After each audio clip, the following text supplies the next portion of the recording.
I'm not pure, she whispered, and when the cloth slipped away, the rancher's heart nearly stopped. Wind moved slowly over long grass that shimmered like silver under the twin suns. Most people avoided this planet. It sat beyond trade lanes, beyond interest, beyond control. That was why Elias Mar lived there. Elias was a rancher, third generation, though no one else had stayed long enough to count generations anymore. His family had come when humans still believed the frontier meant hope. Now, it mostly meant silence. He raised graze beasts, heavy animals designed to survive thin soil and harsh weather. They were calm, stubborn, and strong. Elias understood them well. He was riding his old hoversled along the ash line, the dark stretch of land where past orbital fires had burned the ground smooth, when his scanner gave a short warning chirp. Not an animal, not debris, a life sign.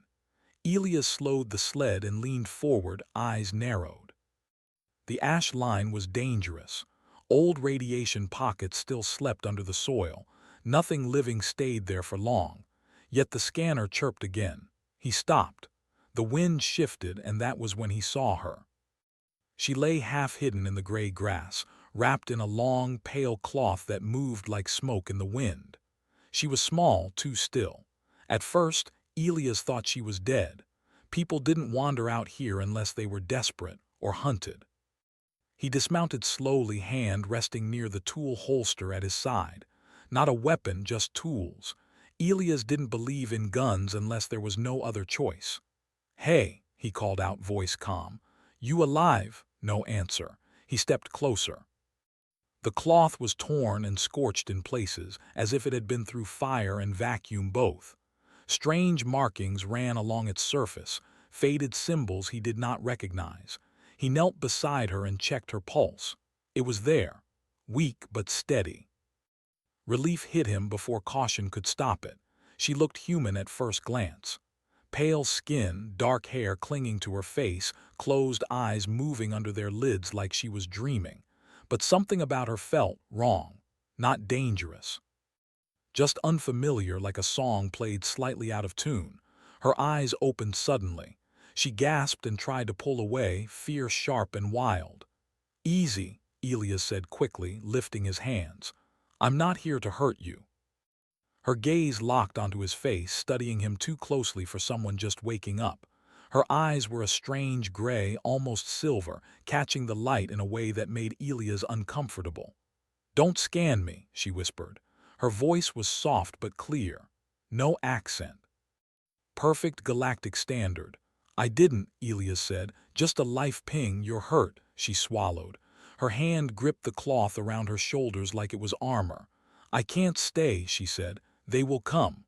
That again, the hunted tone. Elias had heard it before, from refugees passing through, from people running from debts, from wars, from governments that promised order and delivered chains. "Who?" he asked. Her lips parted, then pressed together again. She shook her head. "I shouldn't be here," she said. "You shouldn't see me." "Well," Elias replied, too late for that. A weak attempt at humor, but it earned him a flicker of something in her eyes, not relief, surprise. He glanced toward the sky, clear. No ships, no drones that he could see. Still, the ash line was no place to rest. "Can you stand?" he asked. She tried. Her legs gave out instantly. Elias caught her before she hit the ground. She was lighter than she should have been, almost fragile. He steadied her carefully, aware of how tense she was, how her breath hitched at the contact. "I won't take you anywhere you don't want to go," he said. "But you'll die out here." She stared at him for a long moment, as if running calculations behind her eyes. Finally, she nodded. "My name is Elias," he said. "I have a ranch about 20 minutes from here." She hesitated, then whispered, "I don't have a name anymore." That sat heavy between them. Elias helped her onto the hoversled and wrapped an emergency thermal blanket around her shoulders, careful not to disturb the strange cloth beneath. She flinched when the sled's engine hummed to life, but said nothing. As they moved across the land, she kept looking back toward the horizon. "Are you from the inner systems?" Elias asked, mostly to fill the silence. No, she said. I was made between them. He frowned but didn't push. The ranch came into view as the suns dipped lower. Simple buildings, a water tower, grazing fields stretching far and wide. No walls, no weapons turrets, just open land and hard work. Her shoulders relaxed slightly when they crossed the boundary markers. No one comes here, Elias said. Closest town is 3 days away. That's why they won't expect it, she murmured. He glanced at her. You sure about that? She looked at him then really looked. You don't know what I am, she said. I know you're hurt, Elias replied, and scared. That's not what I meant. He powered down the sled near the main house and helped her inside. The place smelled of dust, metal, and cooked grain. Simple, honest. He sat her on a chair and fetched water and med-gel. As he cleaned a burn on her arm, he noticed something strange. The skin beneath the torn edge of the cloth shimmered faintly. Not blood, not metal, something else. She noticed his pause. I'm not pure, she whispered. The words were heavy, full of shame that did not belong to her. Elias looked up, confused. Pure how? She didn't answer. Her fingers tightened around the cloth. For a moment, Elias thought she would run. Then the cloth slipped, just a little. Enough. Beneath her skin, faint lines of soft blue light moved slowly like veins made of stars. Not implants, not scars. They pulsed gently, alive. Elias' heart nearly stopped. He had seen alien tech. He had seen human mods. This was neither. She pulled the cloth back quickly, breath shaking. I told them, she said softly. I told them I was unstable, that I would choose my own way. They said that made me impure. Elias sat back slowly. His mind raced, but his voice stayed calm. Who is they? Her eyes lifted to his. The ones who wanted to become human, she said, without being human. Outside, far above the ranch, a star flickered where no star had been before. And Elias Mar did not know it yet, but the quiet life he had chosen was already over. Elias couldn't take his eyes off the faint blue lines under her skin. They were unlike anything he had ever seen. Alive, moving, almost like a river of light running beneath her body. The ranch had seen harsh weather, rough animals, and even occasional space debris, but nothing like this. She noticed his stare and flinched. Don't, she whispered, pulling the cloth tighter around herself. I won't, Elias said. He kept his voice low and calm. But you need to tell me what's going on. I can't help if I don't understand. Her gray eyes looked away, to the window where the twin suns were beginning to set. They painted the sky orange and pink. For a moment, the light softened her fear, but only for a moment. Then the shadows returned, and so did the tension. I was made, she said finally, her voice barely above a whisper. Part of an experiment. They tried to create humans who could think faster, survive anything, learn everything. But they failed with me. Elias frowned. Made. Like built? No, she said sharply. Not built, grown, engineered. They wanted perfection, but I have choice, freedom. I can decide what I do. That is my mistake. Her words sank in slowly. Elias had lived among humans and aliens alike, trading with passing ships, but he had never met someone like this. Someone alive, but somehow not natural. Someone human, but more. Why run? Elias asked. Why hide here? They will take me back, she said. Her hands shook slightly. They cannot control me. I make my own decisions. That makes me dangerous. That makes me impure. Elias' mind tried to keep up. Impure because you can choose. Yes, she said, looking at him directly. I am not a machine. I am not a perfect copy. I think, I feel, I act. They cannot predict me. That is why they want me gone. Elias exhaled slowly. The wind outside rattled the windows, the animals lowed in the distance. And still, the quiet human rancher realized something. Humans were never meant to be controlled. That choice, that stubborn independence, was dangerous and powerful. He moved closer. And you think hiding here will help? It is the only place no one will think to look, she said. Her voice was trembling, but her gray eyes were sharp, aware. The frontier, humans. They don't notice much, they don't care. And yet you notice. Elias smiled faintly, a small curl of humor in his eyes. That's how humans survive, he said. We survive because we see what others don't and we care enough to act. That's how my family survived here for generations. She looked at him, a flicker of something new in her expression: curiosity, respect, maybe hope. For a moment, neither spoke. The suns dipped behind the horizon, leaving the land in a soft violet shadow. The ranch smelled of dust, hay, and the faint sweetness of cooking grain from the small kitchen. It was quiet, safe, but only for now. "Do you have a name?" Elias asked gently. She shook her head. "Not anymore. I was only a project number." "That won't do here," Elias said. He picked up a pen and a scrap of paper. "You can choose a name, one that means something to you." She hesitated. Then, after a long pause, whispered, "Call me Lyra." Elias wrote it down, smiled, and handed it to her. "Lyra it is, then." Her fingers brushed the paper. For the first time, she allowed herself a small, human smile. Just a flicker, but it was enough. That night the wind rose, rattling the wooden shutters. Lyra sat quietly, wrapped in a blanket, staring at the small fire Elias had built in the hearth. Her hands moved unconsciously over the faint blue lines under her skin, feeling the strange rhythm that no one else could understand. Elias cleaned his tools and checked on the animals before returning to the house. "I need to know one thing," he said. "They came for you once. They will come again. How fast will they come?" She looked at him, her eyes reflecting firelight and fear. "Hours, maybe a day, maybe less. They have fleets, patrol ships, drones. They scan planets. They look for energy signatures like mine. But here, the frontier hides everything." Elias nodded slowly. "So we have time, but not much." He stared at her. "We need a plan." "I don't plan," she whispered. "I survive." Elias smiled faintly. "Then you're already a human. We survive first, plan second." Lyra didn't respond, but she felt a warmth she hadn't felt in forever. Humans didn't run everything. Humans didn't control everything. Humans protected what they cared about. And this man, this stranger in the middle of nowhere, was proving it with simple words, simple acts, and simple trust. The next morning, Elias moved with purpose. He knew the patrols would detect any unusual energy signatures. Lyra's body pulsed faintly, almost like a heartbeat that could be tracked. They had to cover her tracks. "Come with me," he said. "We need to set up defenses." She followed silently. They walked through the grazing fields toward the edge of the ranch, where the ground was rough, scarred by ancient meteor impacts. Elias pointed to small mounds of dirt, old trenches, and shallow water channels. "Animals can trigger traps," he said, "or humans, or machines.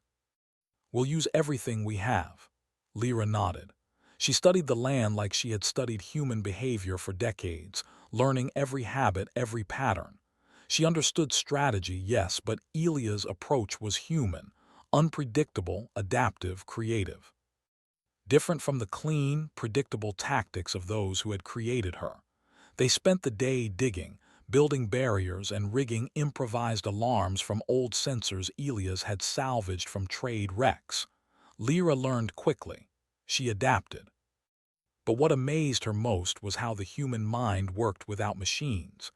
Elias thought in 3 dimensions, not algorithms. He anticipated possibilities she had never imagined. By sunset, the ranch looked ordinary from a distance, just a quiet farm with grazing animals. But below the surface, lines of sensors, triggers, and warnings ran like a hidden web across the land.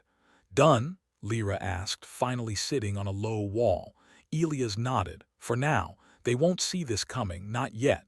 Her eyes went distant. "They will be here soon." "Yes," Elias said, "but here on our land we have a chance, and humans don't give up easily." Lyra studied him. His confidence wasn't arrogance. It was trust in something that had no technology to back it up, human willpower. She realized something then, quietly, deep in her mind. They had made humans clever, adaptable, resilient, but they could never make humans unstoppable. And maybe, just maybe, the humans had not lost that power. That night, Lyra watched the twin moons rise over the horizon. She thought about her creators, the fleets, the drones, the laboratories. She thought about the humans who had made laws, fought wars, survived centuries on impossible worlds. And she thought about Elias. She whispered to herself, almost in disbelief, "They cannot control me, and I am free."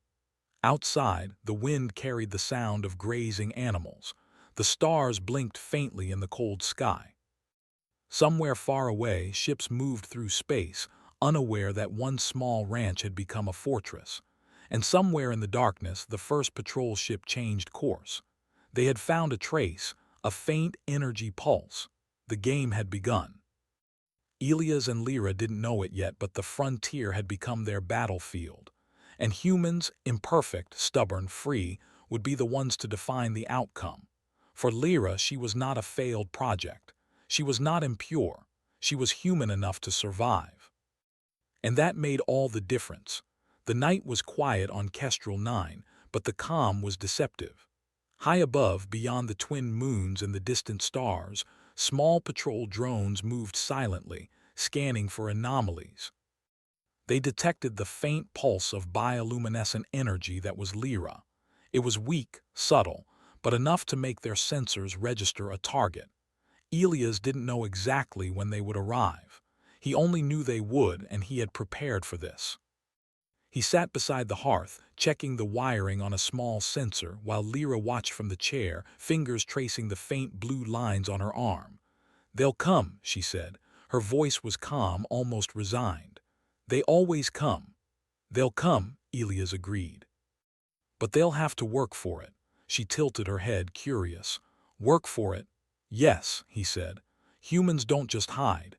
Humans fight back, even when they are outnumbered, outgunned, and outsmarted.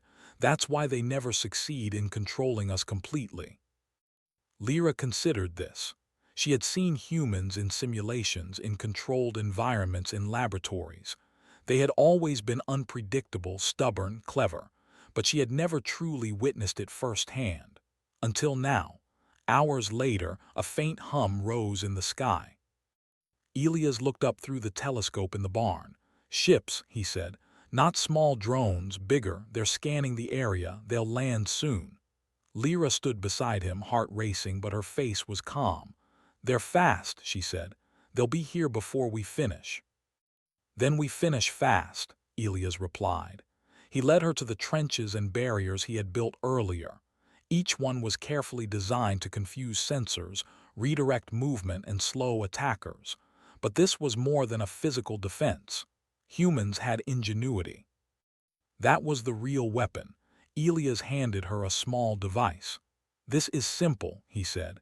"It emits a pulse that hides energy signatures for a short time, not perfect but enough to delay them. Place it near the sensors they will scan first." Lyra nodded and moved quickly, careful not to make noise. Elias watched her and felt a sense of pride. She was learning fast, adapting to human unpredictability. That was something no simulation could teach. The first ship landed beyond the tree line. It was sleek, silent, and menacing. Its surface reflected the twin moons. Two patrol drones emerged first, scanning in patterns designed to cover every inch of land. Elias and Lyra stayed low in the trenches. "They expect a human reaction," Elias whispered. "They don't expect strategy from one man, or one woman." The first drone hovered over the grazing field, sensors sweeping. Lyra activated the pulse device. The drone's instruments flickered. For a brief moment, it could not detect the blue energy lines beneath Lyra's skin.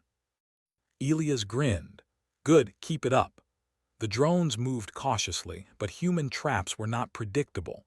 Simple wires, weighted channels, and camouflaged mounds triggered small alarms that confused the drone's systems.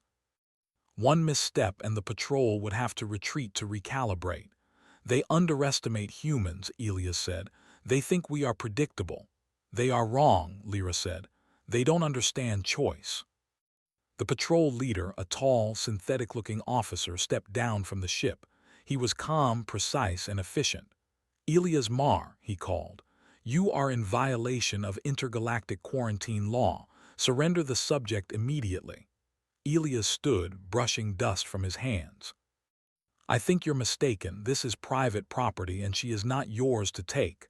The officer's voice remained steady. She is not human, she is property of the council. Noncompliance will result in forced retrieval. Elias smirked. Property. I think the council misunderstands what humans value, freedom, choice, and you can't take that from anyone on my land. Lyra's eyes widened. She had never heard a human speak like this before, so calm, so confident, so fearless. The officer signaled the drones to advance. Elias didn't panic. He activated simple energy nets and decoy devices. Grazing animals stampeded, kicking up dust, confusing sensors. Drones swiveled, recalibrating. Small explosions, carefully set, sent the patrol into cautious retreat. Elias moved with surprising speed for a man of his size.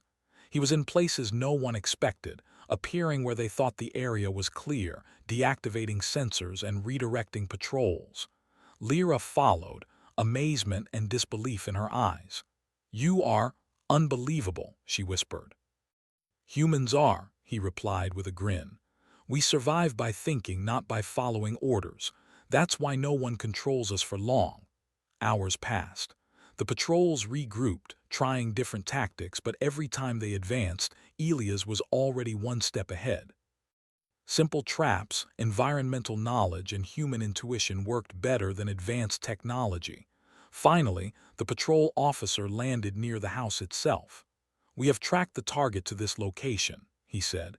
"You cannot evade us any longer." Elias met him calmly at the door. "I never claimed I could hide forever, but here on my land you will not take her without a fight, and I am human enough to fight." The officer's sensors detected Lyra again. "You are making this difficult. She must comply." "She will not," Elias said. "Not today, not ever." Lyra stepped forward, standing beside him. For the first time she felt something entirely new, solidarity. She was not alone. Humans, even one human, could make a difference. The patrol officer raised a weapon, precise and cold. Elias raised his hand, not to surrender but to signal the traps. Grazing animals stampeded again, wires sparked and decoy devices activated. The officer's sensors glitched. His drones faltered. Lyra moved not because she was told to, but because she chose to.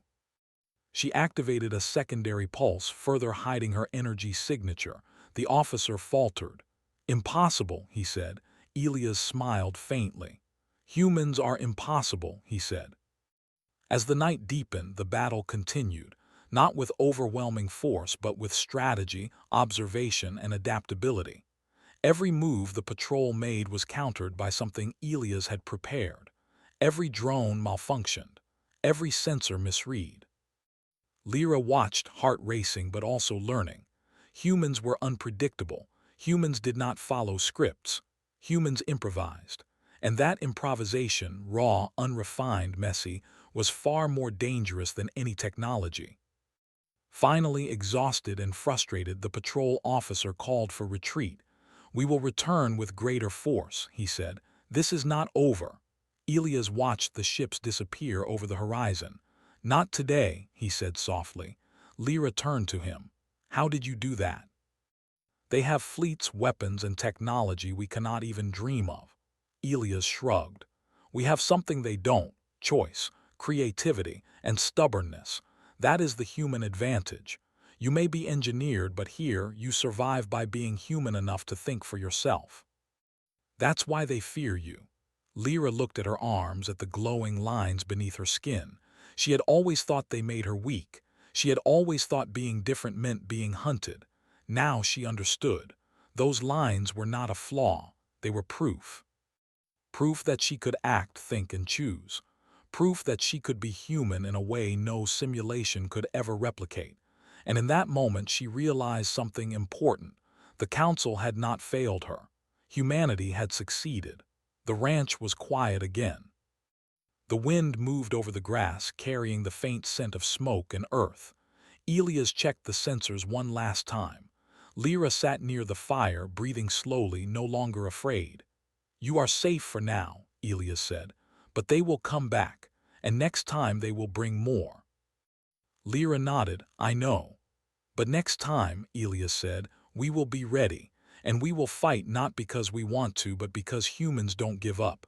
We survive. We protect what we care about. That is what makes us unstoppable. Lyra looked at him and for the first time smiled fully. Not out of fear, not out of hope alone, but out of understanding. She was free, and she was learning what it meant to be human in the truest sense. Outside, the stars twinkled quietly, as if watching. Somewhere far above, council patrols recalibrated, unaware that a simple human ranch had become their first real obstacle. And for Elias Mar, the quiet life of the frontier was over. The battle had begun, but he was human enough to know. Humans survived. Humans protected. Humans endured. And on this small ranch under the twin moons of Kestrel 9, a girl named Lyra learned that she was not a mistake. She was not impure. She was human enough to choose her own path, and that was stronger than any weapon in the galaxy. The sun rose slowly over Kestrel 9, casting long shadows across Elias Mar's ranch. The quiet of the morning was deceptive. The patrols that had retreated during the night were not gone. They were regrouping. Somewhere far above the atmosphere, the Council's fleet was plotting its next move. They were not used to failure, and humans were not supposed to resist. Elias walked through the fields with Lyra beside him. Grazing animals moved calmly around them, but his eyes scanned constantly. Every ridge, every mound of earth, every shadow could hide sensors or drones. He had learned long ago that on the frontier, vigilance was survival. You have faced them before, Lyra said softly, but this time it will be worse, more ships, more patrols. Elias nodded. Yes, but that's what makes humans strong. We don't wait for perfection, we act, we adapt, and we fight with what we have. She looked down at her arms, at the faint blue lines pulsing beneath her skin. She had always thought they made her weak, a target for the Council. But now she understood. Those lines were not a flaw. They were proof that she was human enough to think, to feel, and to act. By midday, the first signs of the Council's fleet appeared on the horizon. Sleek ships glinted in the sunlight, moving in formation with precision and speed. The patrols that had come last night were not alone this time. They carried heavier weapons, more drones, and advanced scanning systems. Elias surveyed the approaching fleet calmly. They think they can overwhelm us, he said. But humans are not predictable. That is their weakness. Lyra followed him to the trenches and sensors he had prepared. She had learned quickly over the past days how to hide, how to redirect energy signatures, how to anticipate patrol patterns. But this was different. This was not just about hiding. This was about survival on a scale she had never imagined. They don't understand us, she said quietly. They don't understand human choice. No, Elias said, and that is why we survive. They may have technology, weapons, and numbers. But we have something they cannot copy, human ingenuity. As the first wave of ships descended, drones scanned the land with their piercing sensors. Lyra activated the pulse devices, hiding her energy signature and disrupting their readings. The drones faltered. They could not detect her clearly. Elias moved quickly, guiding her through hidden paths, improvised barriers, and environmental traps. Grazing animals stampeded strategically, kicking up dust and confusion. Small explosions and decoys sent patrols recalibrating, uncertain of the terrain.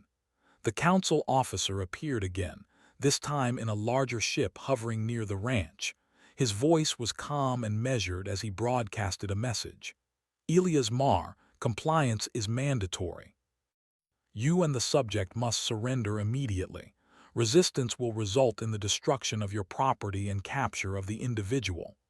Elias glanced at Lyra. She nodded slightly, understanding the stakes. They underestimate us, he said softly, and that is their mistake. The council officer deployed advanced drones designed to penetrate traps, but Elias had anticipated them.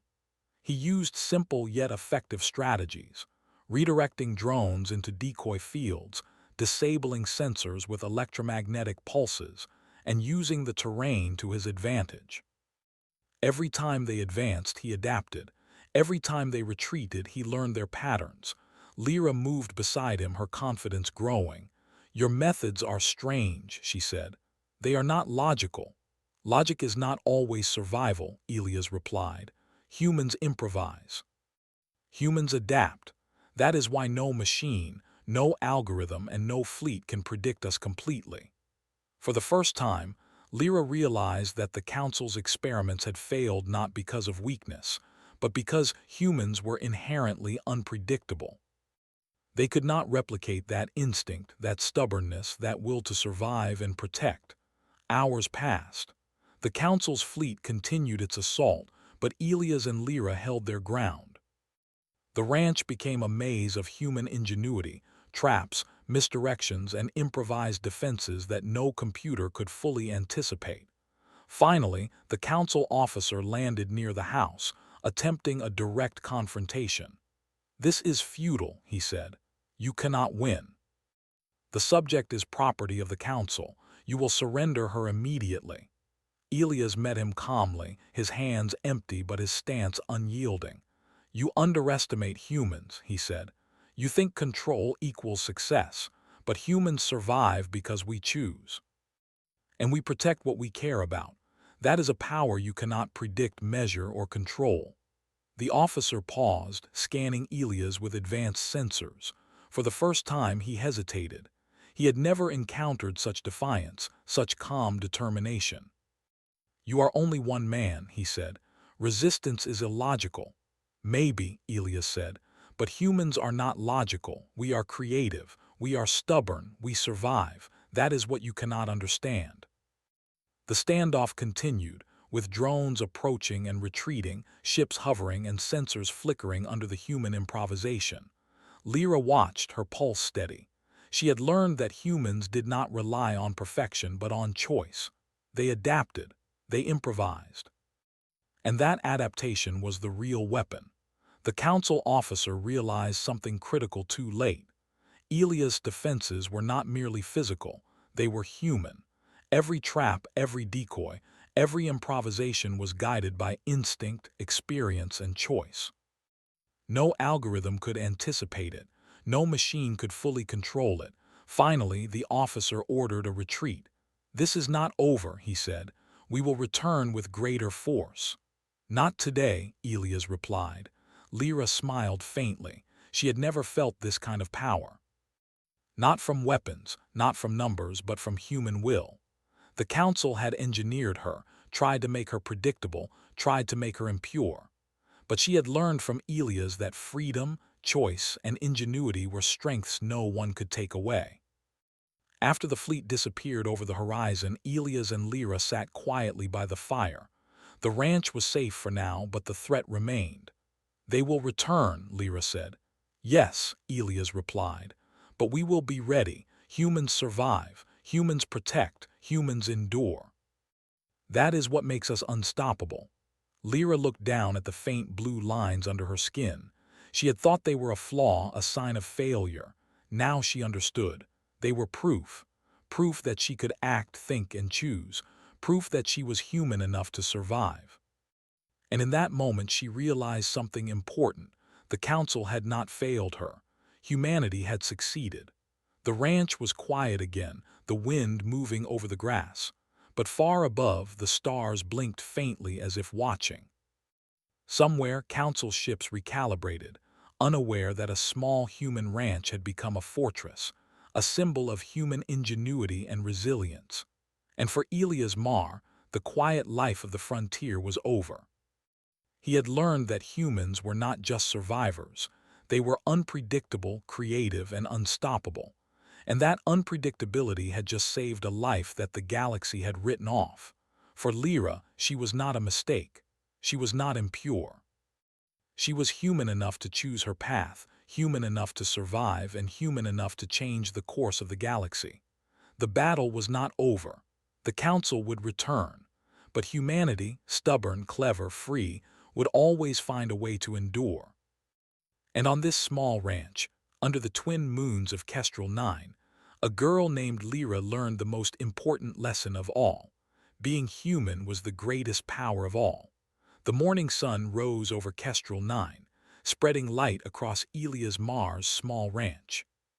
The twin suns painted the land in gold and orange, but the calm of the morning was deceptive. Far above, the council had not forgotten. They had retreated after their last failed attempt, but they were not gone. Elias and Lyra worked quietly, preparing for the inevitable return. The traps were checked, sensors recalibrated, and improvised decoys reinforced. But this time, Elias knew it would not only be about defense. They had to act offensively to expose the Council's manipulations to the galaxy. Lyra watched him carefully. "We can't fight them forever," she said. "They have fleets. They have technology far beyond what we can handle." "No," Elias said, wiping his hands on a cloth. "But we don't have to fight them with technology. We fight them with truth, and with humans' greatest power, choice." She tilted her head. "Choice?" "Yes," he said. "We survive, we protect, and we expose what they have done. That is what humans do best, and it is what no one can control." By midday, a small signal ship appeared on the horizon. It was fast, sleek, and careful. Unlike the patrol fleets, this ship seemed designed for information gathering. Elias had anticipated it. "They are watching," he said, "but we can use that." Lyra followed him to a console he had salvaged from old trade wrecks. It was simple, but it could send signals across the local network and into orbit. Elias keyed in a message, broadcasting the truth about the Council's experiments. "Everywhere they think humans are weak, I want them to see what humans can do," he said. Lyra watched as the message was sent. Her glowing blue lines pulsed faintly, a rhythm that was uniquely hers. For years she had been hunted, labeled as impure, a mistake of science. Now she realized the truth. Her difference was her strength. "They fear me because I can choose," she whispered. "Yes," Elias said, "and that is why we survive. Freedom, choice, humanity, these are the things no one can take from us." As the day passed, the response from the galaxy began. Small ships appeared from nearby systems, not with weapons, but with curiosity and concern. News spread about the Council's experiments, about humans on the frontier resisting forces they could not defeat with technology alone. The Council realized their mistake too late. They had underestimated humans, stubborn, unpredictable, and fiercely protective of life. And now the galaxy was watching. "Humans cannot be controlled," Elias said. "Not by fleets, not by rules, not by fear." Lyra nodded. "I see that now. I am not a failure. I am human enough to choose my path." Her confidence grew with every passing hour. No longer a hunted experiment, no longer impure. She was learning what it meant to survive and protect. By evening, the Council sent emissaries to negotiate. They no longer came with fleets to retrieve her. They came with words, trying to explain, to justify, to reclaim control. Elias met them calmly at the edge of the ranch. Lyra stood beside him. "You cannot have her," Elias said. "Not because you are wrong, but because humans cannot be controlled. Choice is our strength, freedom is our weapon, and you have no claim here."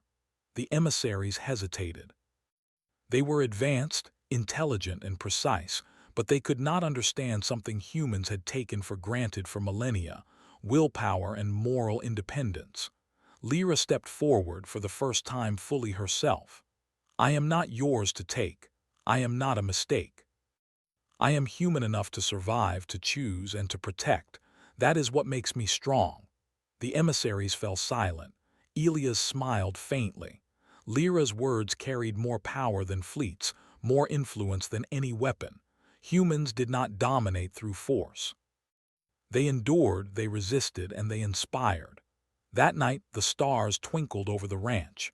Small ships from distant systems hovered, monitoring the situation but not interfering. Humans across the frontier were paying attention, learning from Elias and Lyra's stand.